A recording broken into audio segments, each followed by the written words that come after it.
Hello friends, legal aspect में आप सभी का बहुत बहुत स्वागत है। आज के इस वीडियो में हम रिटर्न स्टेटमेंट यानी WS के बारे में पढ़ेंगे। जवाब दावा यानी कि जवाब दावे के बारे में हम इसमें पढ़ेंगे। हम आज इसकी जवाब दावे की ड्राफ्टिंग करना चाहते हैं। ठीक है, तो हमने ऑर्डर 1 to लेकर 6 तक पढ़ लिया है।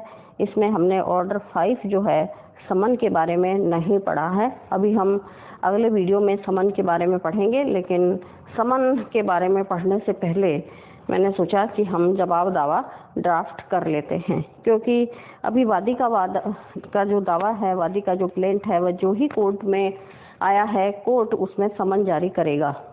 लेकिन उससे पहले ही हम ये मान लें कि मान लो प्रतिवादी को थोड़ी आशंका है कि वादी इसमें केस पेश कर सकता है, तो वो अपने वकील साहब से मिल लेता है। अब मान लो ये जो है ना अपना प्रतिवादी है और ये अपने वकील साहब के पास जाता है और वहाँ वो अपनी बात इसमें कहता है। ठीक है, तो वो अपने जवाब दावा ड्राफ्टिंग की तैयारी करनी शुरू कर देते हैं।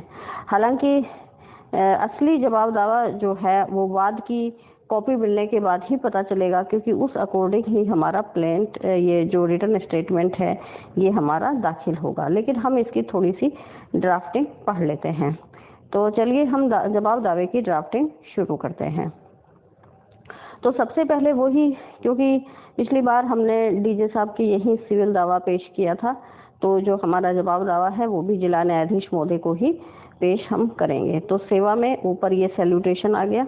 ऊपर सबसे पहले सैल्यूटेशन आता है। आप लोगों को रटने की ज़रूरत नहीं है।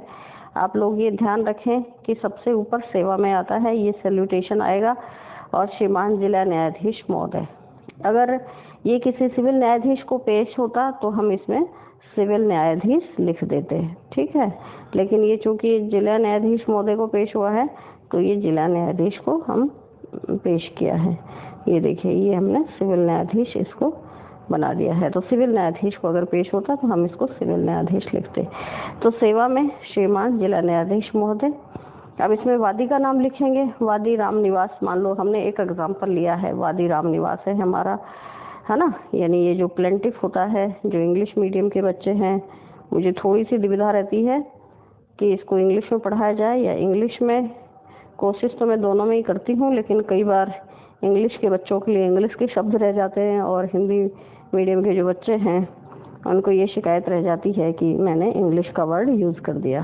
तो प्लीज़ थोड़ा सा आप खुद भी समझने की कोशिश कर लीजिए। तो ये जो हमारा वादी होता है ये हमारा प्लेंटिफ होता है। तो प्लेंटिफ का नाम हमने राम निवास इसमें फॉर एग्जाम्पल लिया है। ये बनाम आ गया वर्सेज। ठीक है, और ये हमारा डिफेंडेंट। ठीक है, ये हमारा डिफेंडेंट हो गया। तो हमारे पास कई सारे डिफेंडेंट हैं, तो इसलिए हमने डिफेंडेंट गण लगाए हैं, डिफेंडेंट्स। ठीक है, तो डिफेंडेंट्स थे तो इसलिए इधर इसमें गण लगा दिया। और इसका एक जो फर्स्ट जो डिफेंडेंट है उसका नाम हमने दीन राम लिखा है, वगैरह यानी एक्सेट्रा। तो ये हमने इसमें वादी राम निवास बनाम प्रतिवादी गण दीन राम वगैरह, यानी plaintiff Ram Niwas versus defendants दीन राम एक्सेट्रा। अब यहाँ ऊपर हम रखेंगे रिटर्न स्टेटमेंट। ये सबसे ऊपर हम इसको लिखेंगे, क्योंकि हमें ये बताना पड़ेगा कि ये जो हमारी प्लीडिंग है ये कौन सी प्लीडिंग है, हमारा प्लेंट है या हमारा रिटर्न स्टेटमेंट है। तो यहाँ हम बीच में इसको रिटर्न स्टेटमेंट इसमें ये लिखेंगे। उसके बाद श्रीमान जी, यानी ये सर से शुरू होगा। ठीक है, श्रीमान जी यानी सर, कोमा लगा सकते हैं आप। इसके बाद जो डिफेंडेंट है प्रतिवादी गण 1 से 8 की तरफ से जवाब दावा निम्न प्रकार पेश है, यानी हम अंडरलाइंड रूप से ये जो हमारा रिटर्न स्टेटमेंट है डिफेंडेंट नंबर 1 to 8 की तरफ से ये हम पेश कर रहे हैं, 1 to 8 की तरफ से। ठीक है, तो बहुत सारे डिफेंडेंट हैं तो ये हमने गण लगा दिया है, डिफेंडेंट्स 1 to 8। ठीक है, अब ये जब क्योंकि दावे के अनुसार लिखा जाएगा, तो जो प्लेंट का जो 1 नंबर है पॉइंट, प्लेंट का जो 1 नंबर पॉइंट है उसका हम जवाब देंगे। देखिए, वैसे तो रिटर्न स्टेटमेंट की बात अभी हमने पढ़ी नहीं है, लेकिन ऑर्डर 8 में ये सारी बातें बता रखी हैं कि पॉइंट टू पॉइंट हम इसका जवाब देंगे। तो ये जो 1 नंबर दावे का पॉइंट है, ये दावे का 1 नंबर पॉइंट है। तो हमने ये जो हमारा रिटर्न स्टेटमेंट है, इसका जो पॉइंट नंबर 1 है, इसमें हम जो प्लेंट का नंबर 1 है उसका जवाब दे रहे हैं कि दावे का नंबर 1 जिस प्रकार लिखा गया है स्वीकार नहीं है। Totally we have denied the para number 1 of the plaint has totally denied by us, क्योंकि ये डिनाइड करना जरूरी है प्लेंट का, क्योंकि पहले इसमें लिखा गया है कि हम पहले जनरल डिनाइल इसमें करेंगे और इसके बाद हम अपनी बात को कहेंगे। तो ये जो स्पेसिफिक इनके पैरा हैं, ये इसका हम बिल्कुल इसका हम डिनाइल इसका करेंगे। तो दावे का पैरा नंबर 1 जिस प्रकार लिखा गया है स्वीकार नहीं है।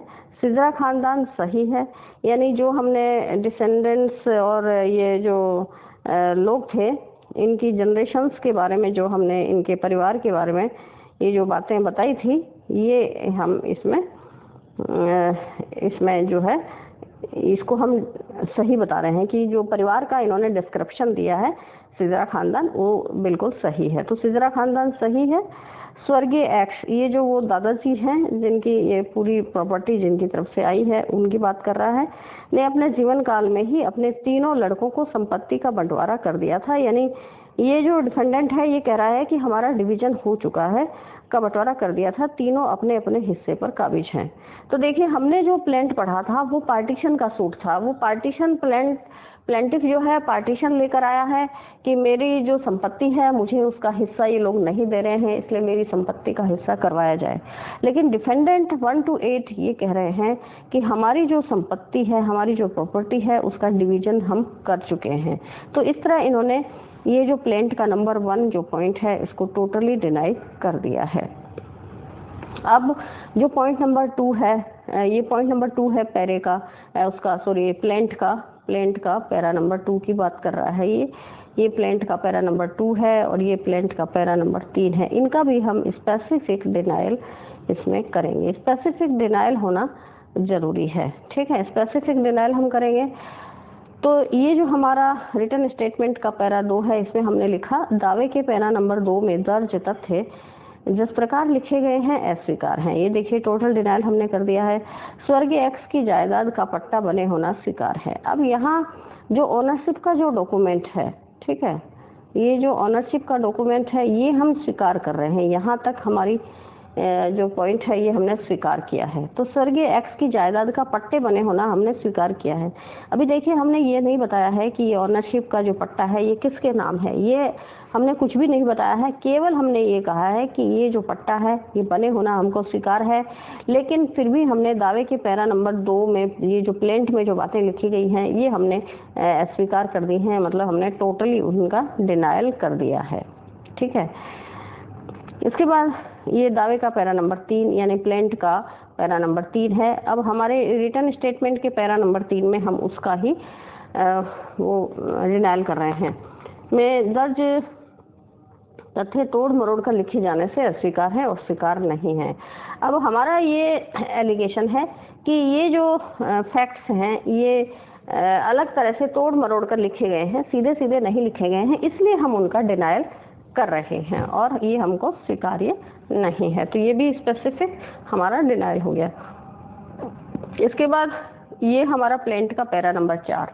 तो हमारा रिटर्न स्टेटमेंट का पैरा नंबर 4 और हमने इसी पैरा नंबर 4 में ये प्लेंट का पैरा नंबर 4 डिनाइल किया है कि तथ्य यानी जो फैक्ट्स लिखे गए हैं ये डिनाइल हमने किए हैं, अस्वीकार है, और जिस प्रकार लिखे गए हैं उनको स्वीकार नहीं किया जा सकता। यानी जिस हिसाब से उनको लिखा गया है वो जो तरीका है लिखने का वो हम स्वीकार नहीं कर रहे हैं। इस तरह हमने दावे का जो पैरा नंबर 4 में जो फैक्ट्स हैं उनको भी हम डिनाई कर रहे हैं।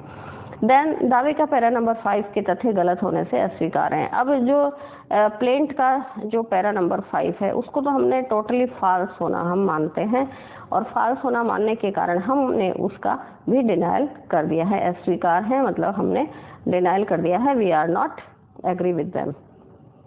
देन दावे का पैरा नंबर 6। अब यहाँ भी हमने WS का पैरा 6 लिया है। ये हम इसलिए ले रहे हैं ताकि हमको ये जो हमारा रिटन स्टेटमेंट है, ये हमें लिखने में दिक्कत नहीं हो, हमें किसी तरह का कन्फ्यूजन नहीं हो, इसलिए हम दावे के एक एक पैरा के बारे में इधर एक एक पैरा बनाते जा रहे हैं।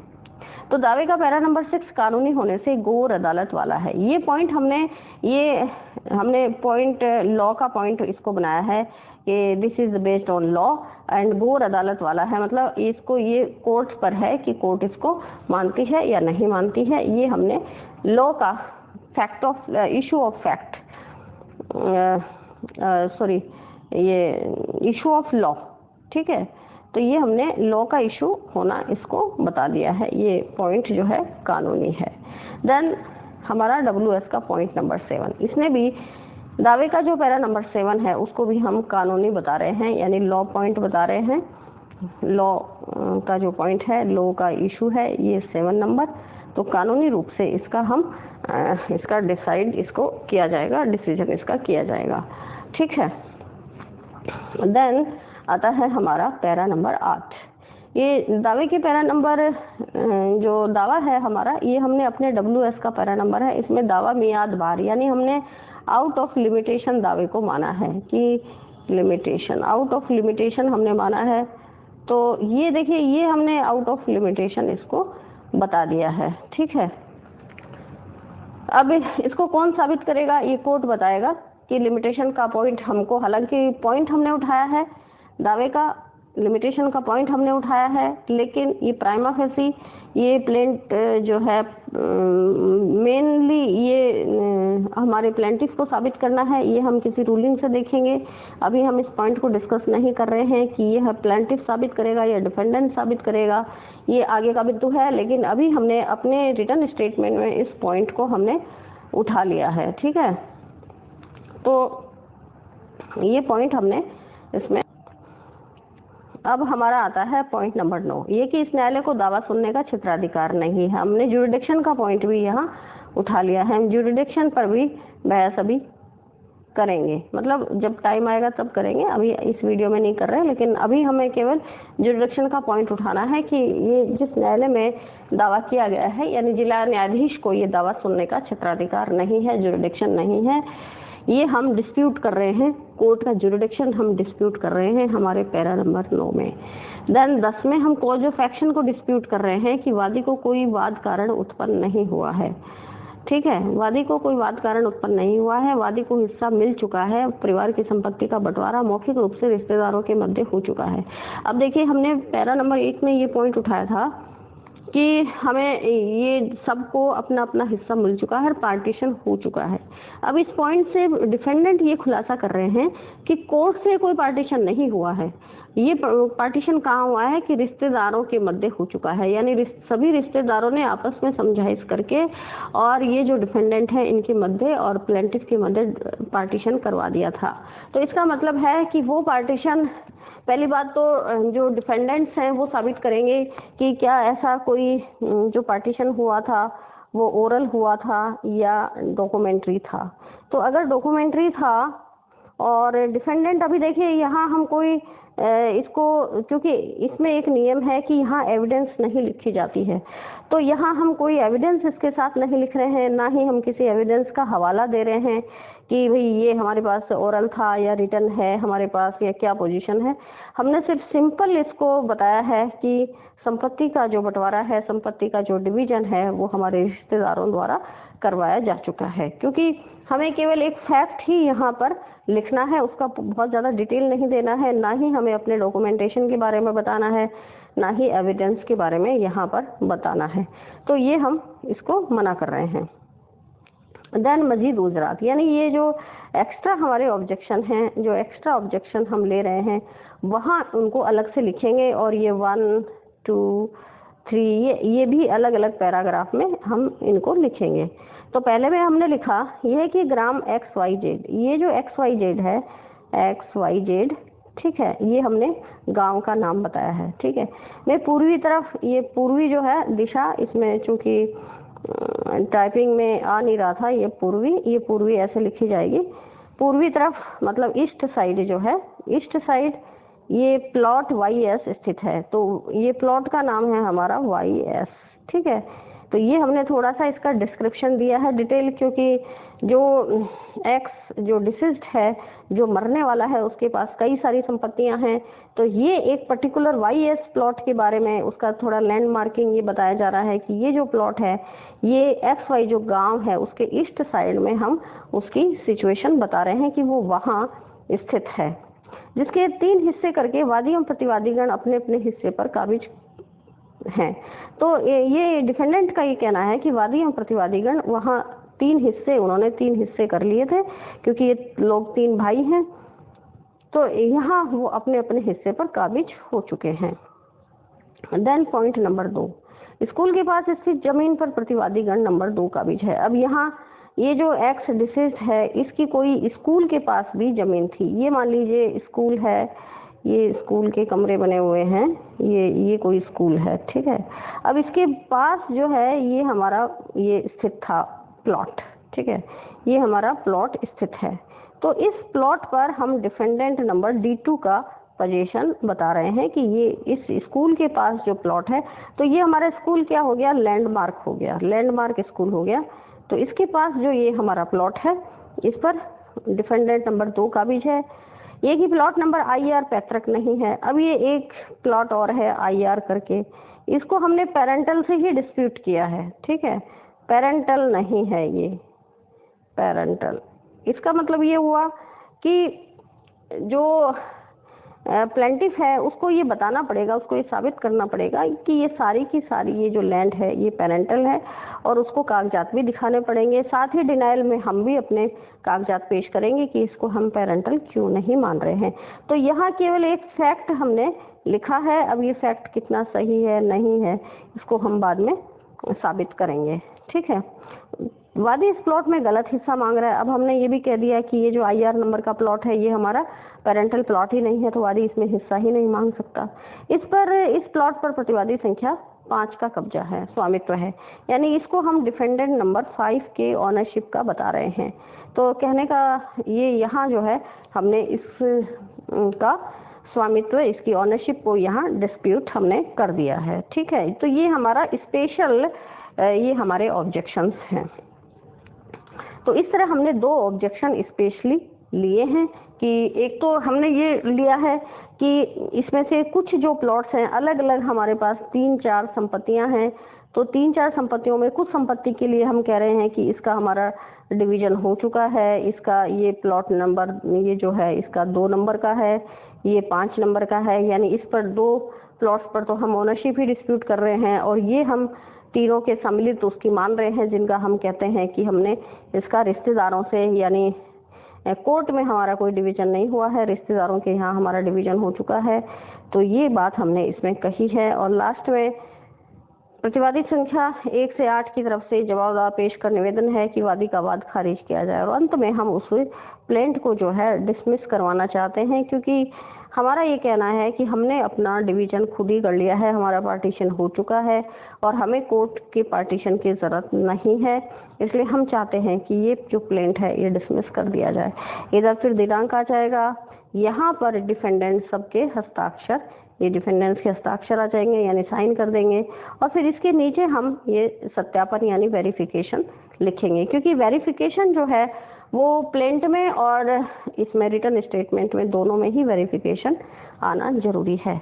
अभी जैसे कोई एप्लीकेशन अगर पेश होती है तो एप्लीकेशंस में वेरिफिकेशन नहीं लिखना होता है, लेकिन प्लेंट में और डिफेंड ये जो हमारा WS है इसमें हम वेरिफिकेशन ये देना जरूरी होता है। देन ये हमने वेरिफिकेशन का ड्राफ्ट बनाया है कि हम प्रतिवादीगण यानी वी आर द डिफेंडेंट्स, पुत्र, जाति, निवासी, बेमुकाम, यानी हम कहाँ निवास करते हैं, ये हमारा पूरा नेम एंड एड्रेस हमने देने की कोशिश की है। नेम एंड एड्रेस ये हम पूरा इसमें देंगे। उपर्युक्त जवाब दावे के पैरा नंबर 1 से 10 तक एवं मजीद उजरात, ये जो हमारी स्पेशल हमारे जो स्पेशल एक्स्ट्रा स्पेसिफिकेशन था, एक्स्ट्रा हमने कुछ ऑब्जेक्शंस उठाए थे उनके बारे में कि पैरा नंबर 1 से 7, ये तो मैंने 1 से 7 लिख दिया, पैरा वास्तव में तो इसमें 2 ही हैं, ये मैं 2 कर देती हूँ क्योंकि हमने 2 ही स्पेशल ऑब्जेक्शन लिए हैं। 1 से 2 में वर्णित सभी तथ्य यानी सारे फैक्ट्स हमारे निजी ज्ञान में, यानी ये जो पर्सनल नॉलेज है, पर्सनल नॉलेज के हिसाब से यकीन से सही हैं और हमारा जो फेथ है, फेथ से जो भी हमें पर्सनल नॉलेज है और जो हमारा फेथ है उसके हिसाब से ये सारी बातें हमने अपने जवाब दावे में सही कही हैं। ये दिनांक आ जाएगा और ये यहाँ पर जो है डिफेंडेंट्स अपना हस्ताक्षर कर देंगे। तो ये इस तरह हमने ये हमारा जो पूरा WS है, रिटर्न स्टेटमेंट है डिफेंडेंट्स का, ये हमने दिया है। तो मुझे उम्मीद है कि ये आपको समझ में आया होगा। ये बिल्कुल छोटा सा ही है और हम समय समय पर और भी, ये पार्टीशन का हमारा WS था, पार्टीशन, ठीक है, पार्टीशन सूट था। तो बिल्कुल सिंपल सा हमने इसको लिया है। हम समय समय पर और भी WS तैयार करते रहेंगे ताकि हमें इसका फंडामेंटल समझ में आए कि आखिर WS में हम क्या क्या बातें इसमें लिखते रहेंगे।